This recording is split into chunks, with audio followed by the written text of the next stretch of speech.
बात बेबात पे अपनी ही बात कहता है। मेरे अंदर मेरा छोटा सा शहर रहता है।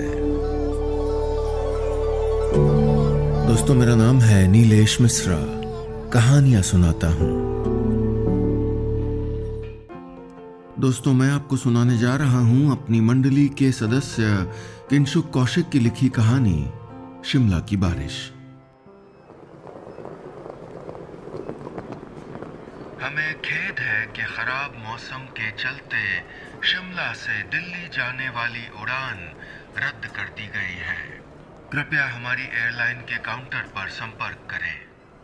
ये सुनते ही मैं किसी तरह लैपटॉप बैग कंधे से लटकाए अपना छोटा स्ट्रोलर सूटकेस घसीटते हुए काउंटर की तरफ भागी। सालों से अपने काम के सिलसिले में यात्रा करते हुए कई बार फ्लाइट कैंसिल होते देख चुकी थी और जानती थी कि जो पहले काउंटर पर पहुंचा उसकी अगली फ्लाइट की टिकट पहले कंफर्म होगी।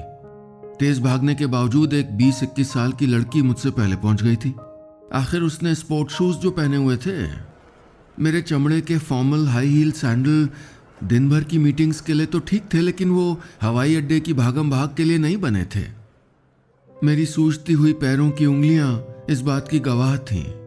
काउंटर पर पता चला कि एक बड़ा तूफान आने वाला है और आज शिमला से उड़ान भरने वाली बाकी सभी फ्लाइट कैंसिल कर दी गई हैं। थोड़ी जद्दोजहद के बाद मुझे अगले दिन सुबह की टिकट मिल गई। अब बस रात को होटल का बंदोबस्त करना बचा था। मैं अपने फ़ोन पर होटल ढूंढ रही थी, लेकिन तूफान की खबर से रूम बहुत जल्दी जल्दी भर रहे थे।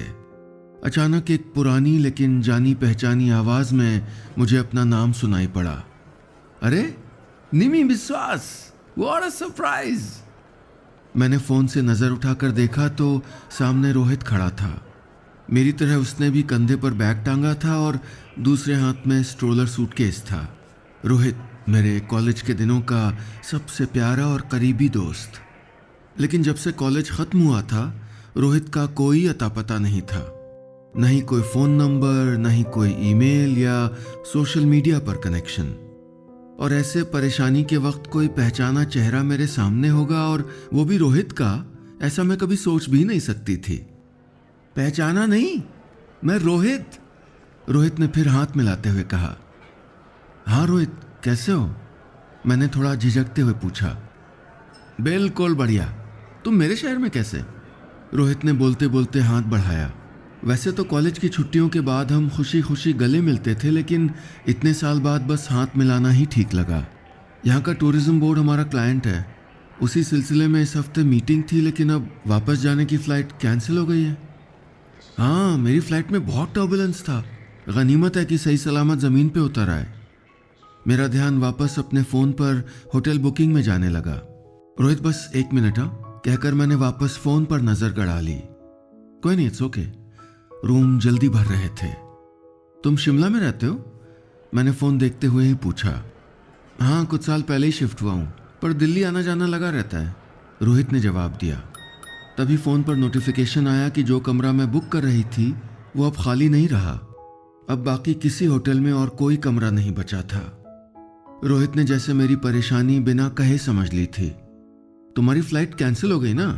अब रात भर एयरपोर्ट पे क्या करोगी? चलो मेरे घर, मैं कल तुम्हें ड्रॉप कर दूंगा। रोहित ने ऐसे हक से कहा जैसे वो मुझे कॉलेज के दिनों में कहता था, और मैं भी उस पर ऐसे ही हक जताती थी। लेकिन निमी विश्वास से नम्रता दास बनने के सफ़र में न जाने कितने हक, जिम्मेदारी और दुनियादारी की भेंट चढ़ चुके थे। पर रोहित क्यों ऐसे बात कर रहा था जैसे कॉलेज में फेयरवेल से पहले हमारे बीच कुछ नहीं बदला था? क्यों हम लोग इतने सालों से अजनबी थे? मेरी और राहुल की शादी का कार्ड उसके पते से लौट आया था। अरे यार, मेरे रहते तुमको शिमला में एयरपोर्ट पे अकेले रात बितानी पड़े तो लानत है मुझ पे। अब चलो भी। रोहित ने एक हाथ से मेरा स्ट्रोलर बैग पकड़ते हुए कहा। अरे नहीं, मेरा होटल हो गया है, कोई चिंता की बात नहीं है, मैंने ओढ़ी हुई मुस्कान के साथ कहा। देखो यार, चश्मा मुझे ज़रूर लगा है, लेकिन आंखें मैं तुम्हारी आज भी पढ़ लेता हूँ। रोहित ने मेरी बात काट दी। मेरे कुछ और कहने से पहले रोहित ने संजीदगी से कहना जारी रखा। पुरानी बातें भूल जाओ यार, मैं वही तुम्हारा बेस्ट फ्रेंड हूं। थोड़ा तो भरोसा करो यार। भरोसा तो मैंने तुम पर कितना किया था, शायद मैं जितना राहुल पर करती हूं उससे भी ज्यादा। बात भरोसे की तो थी ही नहीं, पर तुम समझे ही नहीं। मैं रोहित से कह देना चाहती थी पर खामोश रही। नहीं, बिना बात तुम्हें तकलीफ होगी, और घर पे तुम्हारी वाइफ। मैंने अनजाने में वो कह दिया जिसका जवाब शायद मैं खुद नहीं सुनना चाहती थी। घर पे कोई दिक्कत नहीं है। अब चलो, मैं पार्किंग से अपनी गाड़ी लेके आता हूँ। तुम मुझे गेट पे मिलो, और हाँ, अगर कहीं फ़ोन करना है तो अभी कर लो। कभी कभी ज़्यादा ख़राब मौसम में नेटवर्क नहीं मिलता। बारिश शुरू हो गई थी। एयरपोर्ट के बाहर मैं राहुल को कॉल करने लगी थी कि देखा कि रोहित अपनी कार लेकर वहाँ आ गया है। पता नहीं क्यों मैंने उसका कॉल बीच में ही काट दिया और बस उसे मैसेज कर दिया, नेटवर्क इशू, फ्लाइट कैंसल्ड, एक दिन और रुकना पड़ेगा, कल मिलते हैं, गुड नाइट। रोहित ने कार से निकलकर मेरा बैग और सूटकेस कार के पीछे रखा और आगे का दरवाज़ा खोल दिया। ठीक वैसे ही जैसे जब कॉलेज के दिनों में हम कभी पार्टी या पिक्चर देखने जाते थे। रोहित अपनी बाइक लेकर वक्त से पहले मेरे फ्लैट के नीचे इंतज़ार करता था। मैडम, ये तूफान वेट नहीं करेगा। मैं अचानक अपने पुणे के फ्लैट से निकलकर शिमला हवाई अड्डे पर खड़ी थी। मैं बारिश से बचते हुए जल्दी से कार में बैठ गई। अंदर देखा तो धूल का नामो निशान नहीं था। सलीके से रखा सामान और नारंगी खुशबू वाला कार फ्रेशनर और डैशबोर्ड पर सजे गणेश जी। रोहित आज भी साफ सफाई और सलीके से रहता है। बारिश अब तेज होने लगी थी और हम रोहित के घर की तरफ निकल पड़े। उसका कार चलाने का तरीका ठीक वैसा ही था जैसी वो बाइक चलाता था, सेफ्टी फर्स्ट। हालांकि उन दिनों मुझे उसके साथ बाइक पर बैठने में बोरियत होती थी, लेकिन आज मैं शुक्रगुजार थी कि इतने बुरे मौसम में और पहाड़ी रास्ते पर स्टीयरिंग रोहित के हाथ में थी।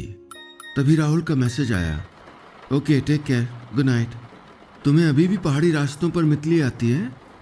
रोहित ने फ़ोन से वापस मेरा ध्यान अपनी तरफ खींच लिया। थोड़ी बहुत, पर पहले से काफ़ी बेटर है। वैसे कार में डर नहीं लगता, मैंने झेपते हुए जवाब दिया। हाँ, कार में आराम तो रहता है।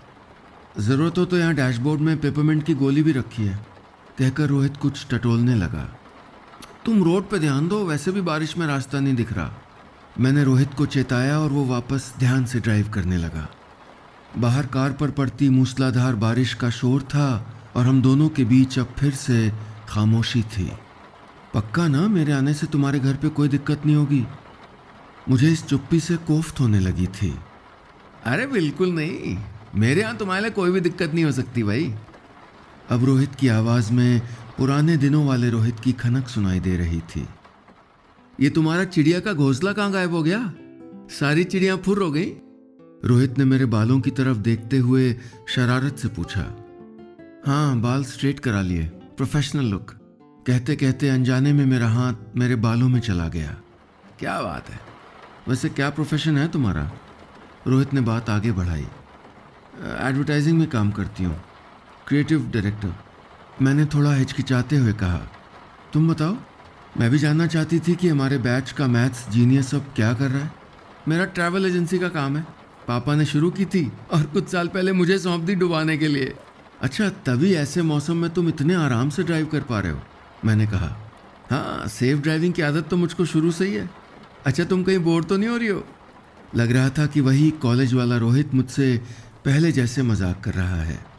मैं बस मुस्कुरा दी और ध्यान से उसके चेहरे को देखने लगी। रोहित ने फिर मेरा सवाल पूछने के पहले ही पढ़ लिया। शर्माओ नहीं, पूछो पूछो कि मेरे लुक का क्या हुआ। कहते कहते रोहित की हंसी निकलने लगी। चलो मैं ही बता देता हूँ, आजकल जिसे देखो दाढ़ी बढ़ाए रहता है, तो मैंने सोचा मैं कुछ अलग करूं।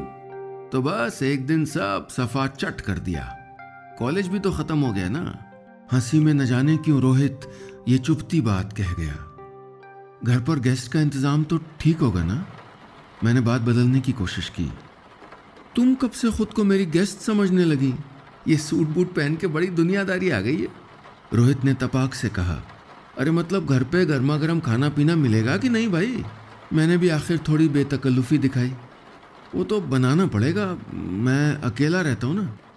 कहते कहते रोहित ने गाड़ी धीरे की और अगले ही मोड़ से पहले एक छोटे लेकिन खूबसूरत कॉटेज के सामने रोक दी। आ गया मेरा अमीर खाना। 1 मिनट रुको, मैं अंदर से छाता लेके आता हूँ। मैं अब अपने फैसले पर थोड़ा डगमगाने लगी थी। शायद मुझे एयरपोर्ट पर ही रह जाना चाहिए था।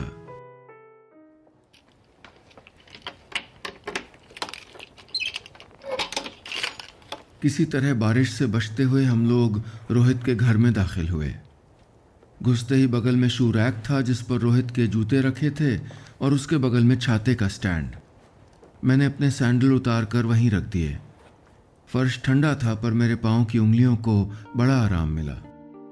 पीछे से रोहित मेरा और अपना सामान ले आया और उसने सभी लाइट्स ऑन कर दी। इस रोशनी में रोहित का ड्राइंग रूम अब ठीक से दिख रहा था, बहुत ही साफ सुथरा और बड़े ध्यान से सजाया हुआ। एक क्रीम कलर का सोफा सेट जिसके बीच में बड़े अलग डिजाइन की टेबल रखी थी। वहां टीवी तो नहीं था लेकिन उससे भी जरूरी और खूबसूरत फायरप्लेस थी जिसके ऊपर एक बुक शेल्फ था। ये चलती भी है या बस शोबाजी के लिए है? मैंने पूछा। बिल्कुल, अभी देखना, सेट करता हूं, रोहित सामान दीवार के किनारे रखते हुए बोला। फिर मेरी नज़र किचन पर पड़ी जो एकदम साफ सुथरा था, मानो कभी इस्तेमाल ही नहीं हुआ। किचन और ड्राइंग रूम के बीच एक छोटी सी डाइनिंग टेबल भी थी। ये गेस्ट रूम है और साथ ही अटैच बाथरूम भी है। तुम जल्दी फ्रेश हो जाओ, मैं कुछ खाने पीने का बंदोबस्त करता हूँ। और हाँ, यहाँ ख़राब मौसम में लाइट चली जाती है, तो टॉर्च रखी है बाथरूम में और बेड के बगल वाली ड्रॉर में भी। थैंक्स रोहित। रोहित रसोई में चला गया। जब मैं फ्रेश होकर बाहर निकली तो महसूस किया कि फायरप्लेस के सुलगते कोयले से कमरे में थोड़ी गर्माहट बढ़ने लगी थी। रोहित रसोई में था। मेरी तरफ बिना मुड़े बोला, टेबल पे कॉफ़ी रखी है, बस मैं 2 मिनट में आ रहा हूँ। ये सुनकर मुझे थोड़ी सी कोफ्त हुई। मुझे बस अपने हाथ की ही कॉफ़ी पसंद है, बिना दूध और साथ में 3 चम्मच चीनी। इसीलिए मैं कभी किसी के घर कॉफ़ी पीना पसंद ही नहीं करती। लेकिन ठंड बहुत थी और कॉफ़ी का बहुत मन हो रहा था। वो गर्म कप मेरे ठंडे हाथों को सुकून दे रहा था। क्यों, कैसी बनी है? रसोई से आवाज़ आई। ये सुनते ही मैंने बिना देखे एक चुस्की ली। ये कॉफ़ी तो बिल्कुल वैसी ही बनी थी जैसी मैं खुद के लिए बनाया करती हूँ। कॉलेज के दिनों में मैंने रोहित के लिए एक बार ऐसी ही कॉफ़ी बनाई थी और उसने एक घूंट पीकर इतना गंदा मुंह बना के कहा था, मारना है तो छत से धक्का दे दो ना, ये जहर काहे पिला रही हो? इससे पहले मैं वहां पड़ी कोई चीज उसको फेंक कर मारती, वो मुझे चिढ़ाता हुआ वहां से भाग गया था। ये बात याद करके मेरे होठों पर हल्की मुस्कान तैर गई। पर इतनी पुरानी और छोटी छोटी बातें भला किसे याद रहती हैं? शायद रोहित के घर अभी दूध नहीं होगा तो ब्लैक कॉफी बन पाई होगी। मैं बिना बात ही कोई और मतलब निकाल रही हूं। अचानक लाइट चली गई और बाहर काफी तेज बिजली भी कड़कने लगी। शायद ट्रांसफार्मर जवाब दे गया। रोहित ने रसोई से जलती हुई मोमबत्ती लाते हुए कहा, खाना तैयार है, बस अभी लाए। मैं भी रोहित के पीछे पीछे चल पड़ी। रसोई में एक दूसरी मोमबत्ती की मध्यम रोशनी में देखा कि 2 प्लेटें लग चुकी थीं। मेरी प्लेट कौन सी है? अब मुझे ज़बरदस्त भूख लग रही थी। ये राइट वाली, रोहित ने जवाब दिया और अपनी प्लेट उठा ली। वो डाइनिंग टेबल की तरफ जाने लगा पर मेरा मन था कि आराम से सोफे पर बैठकर पांव सीधे फैलाकर खाना खाया जाए। फायरप्लेस भी वहीं पास में थी। लिविंग एरिया में बैठ के खाएं तो? मैंने हल्की गुजारिश की। हाँ, कोई दिक्कत नहीं, मैं कैंडल ले आता हूँ। आज भी कैसे आराम से रोहित मेरी हर छोटी छोटी बात मान रहा था। वो एक हाथ में अपनी प्लेट और दूसरे हाथ में मोमबत्ती लेकर आने लगा तो मेरी हंसी निकल गई। तुम कैसी भटकती और भूखी आत्मा लग रहे हो बुद्धू। खुद अपनी प्लेट लेके पहले यहाँ आ गई और मुझको भूखी आत्मा कह रही हो। अच्छा, जरा खा के बताओ मेरी डिश कैसी बनी है। ओ हाँ, कहकर मैंने नूडल्स का पहला निवाला मुंह में डाला ही था कि मुझे समझ आ गया कि जब से रोहित मिला था मुझे क्या खटक रहा था। तुम मुझे क्यों यहाँ लाए हो रोहित? मतलब? रोहित ने शायद अनजान बनते हुए अब मेरी प्लेट टेबल पर रखी। You know what I mean. सच सच बताओ, मैं यहाँ क्या कर रही हूँ? बाहर तूफान और तेज हो चला था। तुम्हारा दिमाग तो नहीं खराब है? इतने सालों बाद तुम टकरा गई, थोड़ी मुसीबत में थी, तो ऐसे तुमको कैसे वहाँ अकेला छोड़ देता? और हम लोग तो बेस्ट फ्रेंड्स हुआ करते थे ना, कि नहीं? रोहित का जवाब सुनकर मुझे हल्की सी शर्म महसूस हुई, पर जो आंखों ने देखा और मैंने महसूस किया वो मैं नज़रअंदाज तो नहीं कर सकती थी। और तुम्हें इतनी दिक्कत है तो चलो मैं तुमको अभी वापस एयरपोर्ट ड्रॉप कर देता हूँ, चलो। रोहित ने मुझे थोड़ा शर्मिंदा करवाते हुए कहा, नहीं नहीं, जरूरत नहीं है, मैं तुम्हें ऐसे तूफान में ड्राइविंग नहीं करने दूंगी। एक पल के लिए मुझे यकीन नहीं हुआ कि मैं अभी भी रोहित पर हक जता रही थी। पर शाम से जो भी तुम कर रहे हो, मैं कहते कहते रुक गई। ऐसा क्या कर दिया मैंने? रोहित ने खींच कर पूछा। वो मेरी वाली कॉफी, तुम्हारे गेस्ट रूम में लगी कॉलेज की तस्वीरें और ये वही चिली चीज नूडल्स। मुझसे आगे बोला नहीं जा रहा था। रोहित एक पल के लिए खामोश रहा और बाहर से बिजली कड़कने की आवाज आई। तो तुम ये कहना चाहती हो कि इस खाने से तुम्हें कॉलेज के 4 साल नहीं बल्कि फेयरवेल की शाम ही याद आई? रोहित की बात में अब मुझे थोड़ी सी कड़वाहट महसूस हुई। तुम्हें ये याद नहीं आया कि यही चिली चीज नूडल्स हम तुम्हारे हर बर्थडे, हर रिजल्ट, हर कंपटीशन में जीत की खुशी में खाते थे? तुम्हें बस यही याद आया कि मैंने तुमको फेयरवेल के दिन इसी नूडल्स की प्लेट शेयर करते हुए प्रपोज किया था? रोहित ने हर बार की तरह मेरी ना कही हुई बात भी समझ ली थी। पर रोहित, मैंने तुम्हें पहले ही कहा था, मैं इतना ही कह पाई थी कि रोहित ने झुंझला कर मेरी बात काट दी। हाँ, यही ना कि लोग दोस्ती को प्यार समझ बैठते हैं और तुम्हारा स्कूल में काफी खराब एक्सपीरियंस रहा था। सब जानता था मैं, पर क्या करूं, हो गया था तुमसे प्यार। बहुत महीनों तक खुद को झुठलाता रहा, लेकिन फेयरवेल आते आते नहीं रहा गया मुझसे। पर मेरी तरफ से भी तो सोचो ना, मुझे डर था कि ऐसा हो सकता है, इसीलिए मैं बार बार कहती थी ना कि लोग दोस्ती को प्यार समझ लेते हैं और बाद में फिर बहुत पछताते हैं। जब तुमने मुझे प्रपोज किया, आई फेल्ट सो बिट्रेड। मेरे सबसे अच्छे दोस्त ने मुझसे इतना बड़ा धोखा किया। सोचो ना मुझे कैसा लगा होगा। और फिर तुम उस दिन के बाद से मेरी जिंदगी से ही चले गए और आज अचानक ऐसे मिले हो और मिलते ही सब वही पुरानी बातें याद दिला रहे हो। अब मेरे अंदर से भी बरसों पुरानी बातें बाहर आ रही थीं। यार, तुम्हारी फीलिंग्स और इंटेलिजेंस सही है और मेरी फीलिंग्स गलत। हाँ, तुम्हारे हिसाब से दोस्ती और प्यार अलग अलग है, पर मेरे हिसाब से दोस्ती प्यार की शुरुआत हो सकती है। और कौन सा धोखा दिया मैंने तुम्हें? क्या दोस्तों में खुलकर अपनी बात रखना धोखा है? मुझे समझ आ गया था कि तुम्हारी नजरों में मैं बस एक दोस्त हूं। आई रिस्पेक्टेड योर फीलिंग्स, लेकिन उस वक्त मेरे लिए तुम्हारा बस एक दोस्त बन के रहना गवारा नहीं था। इसलिए मैं कॉलेज के बाद तुम्हारी जिंदगी से चला गया। तुम्हें मेरी फीलिंग्स पर भी शायद वैसी ही समझदारी दिखानी चाहिए थी, पर आज तुम्हें देखकर लगा कि मेरी सबसे प्यारी दोस्त को मेरी जरूरत है और मैं तब से बस तुम्हें कंफर्टेबल कराने की कोशिश कर रहा हूं। ये सब बातें सुनकर मुझे थोड़ा सुकून भी मिला, पर अंदर ही अंदर एक अजीब सा सवाल भी उठने लगा। क्या रोहित के मन में मेरे लिए आज भी वही फीलिंग्स हैं? पर तुम्हारे गेस्ट रूम में लगी मेरी और तुम्हारी तस्वीरों का क्या? मैं अपने सारे शक दूर कर लेना चाहती थी। तुमने कॉलेज से निकलने के बाद कितने दोस्त बनाए? मैंने तो एक भी नहीं। मेरा गेस्ट रूम मेरे कॉलेज के सभी दोस्तों की यादगार है। जाहिर सी बात है, वहां सबसे ज्यादा तस्वीरें मेरी और मेरी बेस्ट फ्रेंड की होंगी ना। रोहित ने अपनी सफाई दी। हालांकि मुझे जवाब मिल गया था, पर ईमानदारी से कहूं तो थोड़ी निराशा भी हुई। और कोई सवाल है या अभी ही एयरपोर्ट जाना है? रोहित की आवाज में अब थोड़ी थकान झलक रही थी। क्या तुम? मैं बस ये 2 ही शब्द कह पाई थी कि रोहित ने फिर मेरी बात काट दी।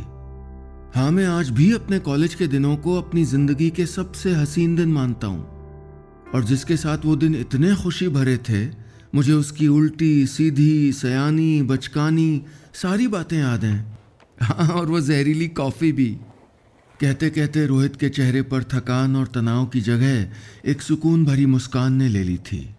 आज शायद पहली बार रोहित मेरा पूरा सवाल ठीक से समझ नहीं पाया था, पर उसके जवाब ने मुझे वो बता दिया था जो सुनने की शायद मुझ में हिम्मत नहीं थी, पर यकीनन सुनने की जरूरत थी। अच्छा चलो, अब आराम से खाते हैं अपनी चिली चीज नूडल्स। अब बेस्ट फ्रेंड्स मिले हैं इतने साल बाद, तो सेलिब्रेशन तो बनता है ना, मैंने माहौल हल्का करते हुए कहा। हाँ बिल्कुल। हम लोगों ने एक एक नहीं, बाद में 2-2 प्लेट नूडल्स और खाई और रात भर बातों और कॉफ़ी का ऐसा दौर चला कि पता ही नहीं चला कि कब सुबह हो गई। कल की तरह ही रोहित ने मेरा सामान कार में रख दिया और वैसे ही मेरे बैठने के बाद, खुद बाहर से दरवाज़ा बंद करने के बाद ही ड्राइविंग सीट पर अपनी जगह ली। हम अब एयरपोर्ट की तरफ चल पड़े थे। अब मौसम बिल्कुल शांत था और ऐसा लग रहा था जैसे पूरा शहर एकदम धुल कर नया हो गया हो। खिली हुई धूप में सुकून भरी गर्माहट महसूस हो रही थी। हालांकि हम दोनों ने रास्ते भर एक दूसरे से कुछ नहीं कहा, पर शायद इसकी कोई जरूरत भी नहीं थी। इससे पहले कि फोन कॉल्स, ईमेल और मैसेज मेरा पूरा दिन निगल लें, मैं ये पल सहेज लेना चाहती थी। एयरपोर्ट आ गया। रोहित ने मेरा सामान कार से उतार दिया और इस बार बिना किसी झिझक के अलविदा कहते हुए मैंने उसे गले से लगा लिया। अब फिर से गायब मत हो जाना। बताओ, अब अगली बार कब मिलेंगे? मैंने हक से पूछा। Valentine's day. रोहित के जवाब ने मुझे चौंका दिया और शायद रोहित ने मेरा चेहरा एक खुले पन्ने की तरह पढ़ लिया। अरे मेरा मतलब 14 फरवरी, मेरी शादी है, उसने हंसते हुए कहा। ओह, कॉन्ग्रेचुलेशंस। अपने चेहरे की खुली किताब पर मैंने फौरन एक दुनियादारी का नकाब पहनते हुए कहा, आना जरूर, शालिनी तुमसे मिलकर बहुत खुश होगी। पता नहीं अब भी रोहित मेरा चेहरा कैसे पढ़ पा रहा था और मेरे बिना पूछे ही उसने जवाब दिया, वो सब जानती है तुम्हारे बारे में, हमारे बारे में। अगला 1 घंटा कैसे गुजर गया ये पता ही नहीं चला। अचानक अपने कंधे पर मुझे एयर होस्टेस का हाथ महसूस हुआ। मैम आप ठीक हैं? क्या मैं आपके लिए कुछ ला सकती हूँ? एयरलाइन के टिश्यू पेपर से अपनी नम आंखें पोंछते हुए मैं बस ये कह पाई, 1 black coffee and 3 sachets of sugar please.